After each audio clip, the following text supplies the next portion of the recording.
Thank you guys for joining me today. I love learning, and you guys are both educators, so I'm excited. I have today my wife, Miss Colette Stephens, and Miss Abby Virginia, and her husband, Jason Reiner, who doesn't want to be on camera, but he still got put on camera because it's a wide angle. It's actually getting me too. But, anyways, that's the random banter. We're going to jump right in. So, I'm going to start with you, Miss Abby. When did you first start leading worship, or how long have you been leading worship? Um, since I was a child. Okay. I started back when we did our kids choir. So I sang from kindergarten to sixth grade in that, and then I did our girls ensemble, which is like high school aged. And I started leading worship for our youth group, middle school and high school, and that's where I kind of was mentored through college then, through our worship leader at the time, and then from there, I would say in college, started leading more in our main service. So then I probably do that once every 6 weeks right now. Okay. Yeah. You guys' team is loaded that deep that you can do that like that. We've got an influx of new female vocalists, so it's been, I used to be, I would say, once a month, but with scheduling, there's just more worship leaders, which is great. So once every 6 weeks is good. Same question, Mr. Stevens. Same answer. No. When I was a child. I do think that's a lot of the influence. Like when you're a child, you grew up in church. Although worship that I sing now didn't look that way when I was growing up. Right. in If church. God goes a good guy, stand up on your feet. So it was more like, gospel choir, gospel music. My parents always listened to it. So I wouldn't say I led. I just was part of it. It's just part of my life. And then after starting at the worship center is really when the worship leading was developed. So, yeah. And I've been going to worship center for like 15 years now. So. Right. Awesome. So I have both of it. I think you said you were leading at Calvary. That was question number 2. Where are you currently leading worship at? And you're leading currently at Worship Center. So I have that locked down. Let's skip to question number 3. When did you know that being a teacher was the path that you were headed on? Am I starting? Who wants to start? Rock, paper, scissors for it.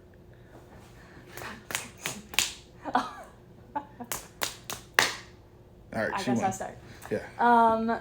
Started back in 4th grade, actually. I'm a special ed teacher at a local school district, and I grew up with a friend who had Down syndrome, and that's where my love for special needs came in.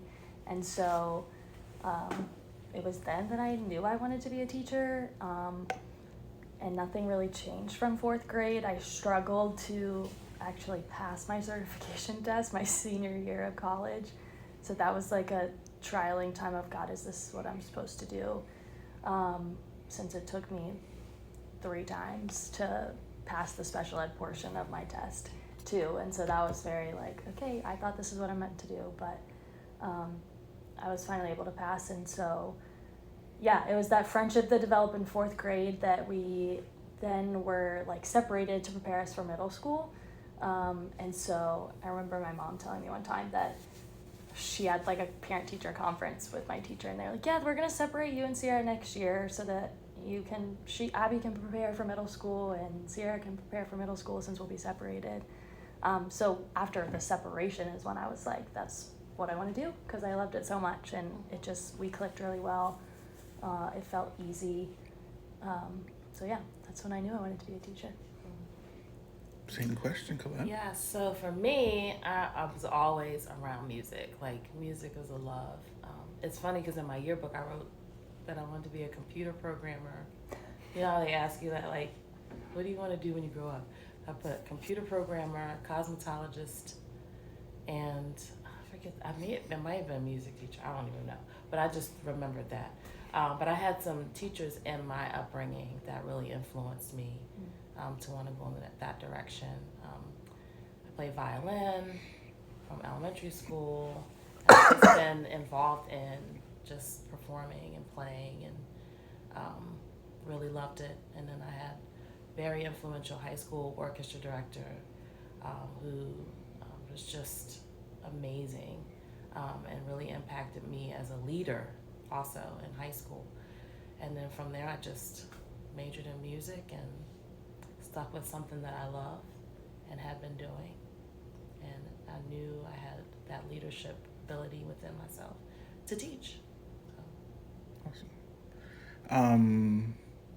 The next question, I'm going to go to Abby first. Unless wants to know more rock, paper, scissors, shoot.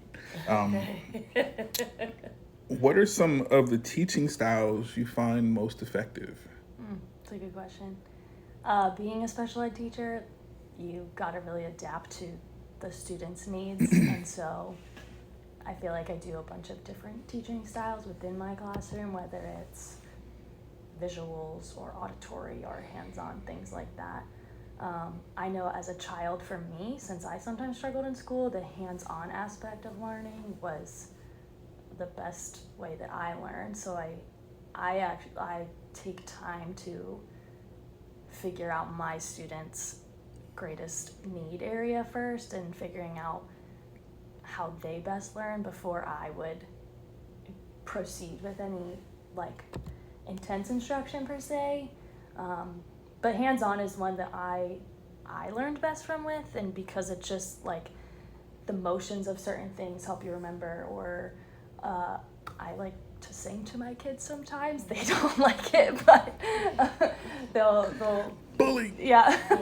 They don't like when I sing to them, but I'm like, they will learn different things through song, and so auditory is very helpful as well in my room. So those are some that I use. It's so neat because Yeah. like I was going to steer the question to her to basically what you just said. Yeah. So now I have to just ask you the same question. Well, like I know what you're thinking about, which is that VAK, visual audio kinesthetic learning. And I think I agree with you about the hands-on piece. I think it comes along with being a music teacher because students are playing instruments. And, you know, right now there's a big rise in music tech.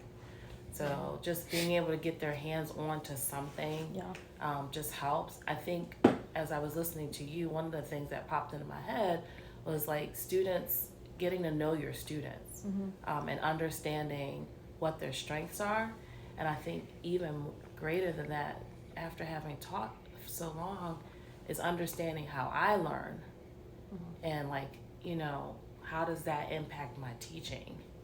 And what I deliver, how I deliver it to my students, because they are all so different. So I might lean more towards what I'm comfortable with when I teach, but it definitely starts with knowing your students and understanding what their strengths are and what engages them, like how they learn, how that's engaging to them.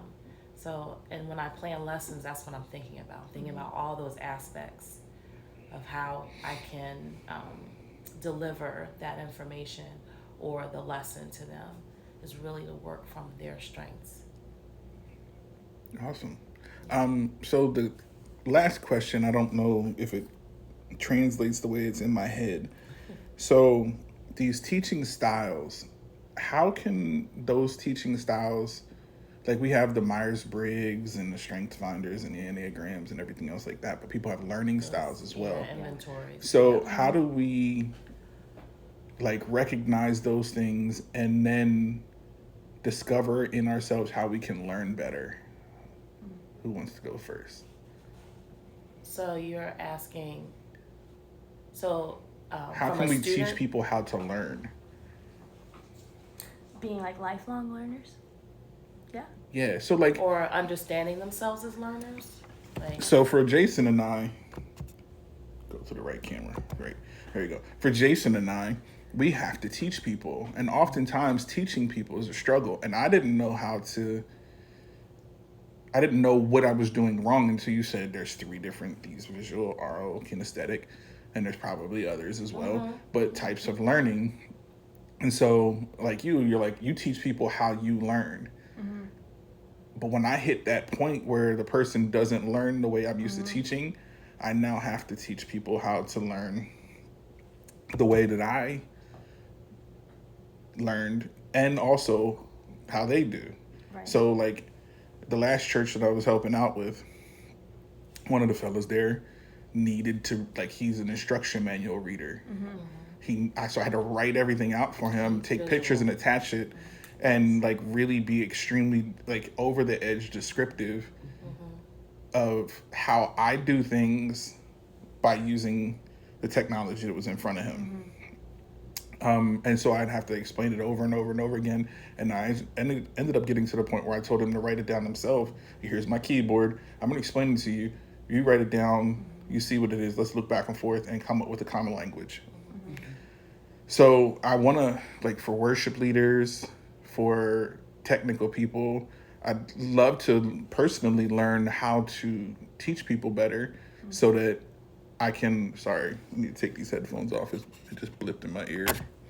Learn how to teach people better so that, honestly, the job is easier. And I think Jason would appreciate it as well, because teaching people is hard. It's challenging because sometimes you're just so used to having your head down and getting the job done. Right. And so that's why. Yeah, it's like I tell my students that I'm like, you know, if I pick up an instrument, I just play it, you know, or I use the reference of like tying your shoe.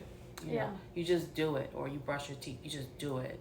But when you have to explain to someone else who doesn't know how to, it really makes you process all the little steps you take to do that one thing, and break it down for someone. And not everybody who's skilled at something is the best at teaching it. And I've learned that too. Like I could be a highly skilled pianist, but that doesn't mean I have what it takes to educate or teach someone how to reach that level. So is there like a rubric for what it takes to teach someone? I used the teacher word, rubric. I might have misused it. A method? Is there like oh, this is what you need to be able to do to be able to teach somebody? I do think you can separate the two. Like we talk about pedagogy, like, you know, learning how to teach something. The word is pedagogy. Yeah. Yeah. Spell it and then say the word. Pedagogy. Pedagogy. That's a big term. Yeah. But like, you know, that's what we go to school for. Right. You go to school, you take these methods classes, you take all of these courses because, you know, you want to learn how to break something down for a student, you know, so that they can hold on to it and do it for themselves. So you have to learn how to teach, which is why you guys have your degrees. But how do we learn how to learn? Like, so that you're not boxed into, this is the only way I learn. I can only learn one way, or else I'm going to be frustrated and walk away. And how can Jason and I, or you guys, coach other people, like when you're coaching a worship leader, or we're coaching a sound engineer, or if I'm coaching a worship leader, because it happens more often than not right now. Well, it sounds like your question almost sounds like, how do I change someone's learning style? Or how can they change it themselves? But for me, I would say as a teacher, it's your responsibility to meet them where they are. Yeah. So if they learn, if visually is how they learn, then your responsibility as their teacher and trainer is to meet them there and develop a process or ways or tools for them to grasp that end goal, but they're in their lane of learning. Yeah. And the same thing for an oral person. If you want to speak it to them, you know, or have them listen to a audio recording of step by step, you know, directions, then that's the way that's their strength, that's their avenue. And then if you want someone who can watch you and like manipulate, you know, the faders or whatever you're doing and do it, and you show them and then they try it, then that's the way that they learn. So, and I'm just using those three. That's like I said, it's not limited to those three, but those maybe are we'll circle back and find big some more. ones. I don't even know. I'd have to do my own Yeah, research. you and 'cause me it's can been do a some while. research and we'll circle back and do a podcast because I'm like Right. desperate to be better at what I do. Right. Yeah. I want to help people Yeah. and I want to get past my own frustrations because I haven't learned all of the ways to teach people. Right. Well, if you walk into something thinking that there's only one way to learn it, then you're going to have frustration, and you're going to have your students Yeah. who are trying to glean from you are going to feel frustrated and fail. Wow. So as a teacher, you have to differentiate. Yep. That's another word. So if I fail, if they fail, I fail. Right, and that's how we as Yeah. teachers, that's Yeah. how we're programmed. Like if my students aren't successful, What am I I doing look wrong? back at myself and say, what did I do? Or what could I have done better to get them to that end goal? You think of like, as a special education teacher, like my IEPs, and so like, how are we accommodating kids in the classroom? And if they aren't being accommodated, like Colette said, being like teaching to where they need, your student's not going to be successful. So like everyone's a different learner and learns differently.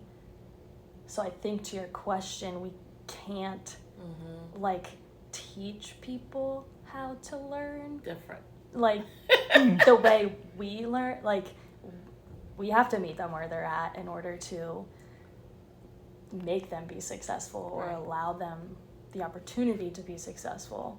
You want to say something? I have a question. Go ahead. How do you help them identify the way that they learn? Like, how do you know, oh, this student is an auditory learner, or this person learns hands-on, or like, how do you, like, if How do you if discover we're, that? if we're Yeah. teaching Quickly. them a certain way, Yeah. how do you know which, like, I think like I said earlier, getting to know your students. So maybe there's some hobby or something that they have a love for or they're into. That Sounds they- like building relational capital. Yeah, so that you like, let's say, what's something like they do carpentry on the side or something like that. You know, which one of those 3 areas would you place that learning style in? So you guys could help me come up with a list of questions to ask on offline now. Like we're going to share They a probably note. already exist. And how do I ask certain questions like to discover it? And also I think it would be healthy for building, like I said, relational capital with other people. Dual screen. What else was I gonna ask? So for me, like the whole thing, I almost like feel like I'm divergent or something like that because I've had to learn other ways to learn. I've had to force myself so that I could teach other people. Sure. Rather than just being like, this is the way I do it. If you don't fit in, you're not part of the club, bye. But I want to be as open-handed as possible, so I have to find ways to show as many as people as possible. And so like Jason and I talk about systems and processes all the time, like document. And so I got into documenting just for the factor of being able to say, if I'm not here, at least you know how to do it and it's not just in my head. Right. You know, and then being able to go to the point of like, oh, well, now can I take that document and turn it into a video that's clear and concise? And then, so like, I was showing somebody at Worship Center how to build a show file. And I was like, look, it took me 4 hours. It took me 8 hours the first time. I've gotten it down, doing it over and over again, checking my steps, follow the steps, ask as few questions as possible of me, and then let's see if we end up at the same result. And so then we're like, okay, well then same thing kind of thing, like here, take the keyboard and retype into this document what you would do differently, and then I'll make it sound right from there. Right. But then recorded the whole process. So there was like, oh, here are these little blips. And so then I go in and edit and take out the little blips. Whereas like, oh, we needed to fix that part, fixed it, and then retaught the whole thing like that. So because it's for a training document, for a training thing for people in a church, didn't need to be like, oh, I can put this up on YouTube and sell it. Yeah, It's just for, so yeah, you definitely want to make it user friendly, you know, and student friendly, however you want to look at it. If you're putting the needs of the person that's trying to learn first, you should be in good shape. And like I said, maybe getting to know them, like what are they into outside of what you're trying to teach them how to do. See what their strengths are in those areas of what they're really into and engaged with, because our students are like that. They have stuff that they're really connected with, and you can use that to your advantage when you teach them something new or something that you're trying to deliver. Yeah. So, I mean, I take like 2 weeks, my first 2 weeks of school, to get to know the kids. And like, because we're together for a majority of the day with the just level of need my kids have, like, we spend 2 weeks doing more like family type things. But also that plays into, like, I know that those kids don't always have good home lives. Right. So like creating the safe space, and then within that span of time before we get into real content, like, we're then able to learn each other's quirks, but like figure out how we work as a unit. And like, that's the relationship side of it, of like knowing the people you're working with or trying to teach. Right. I think. Right. They'll shut down.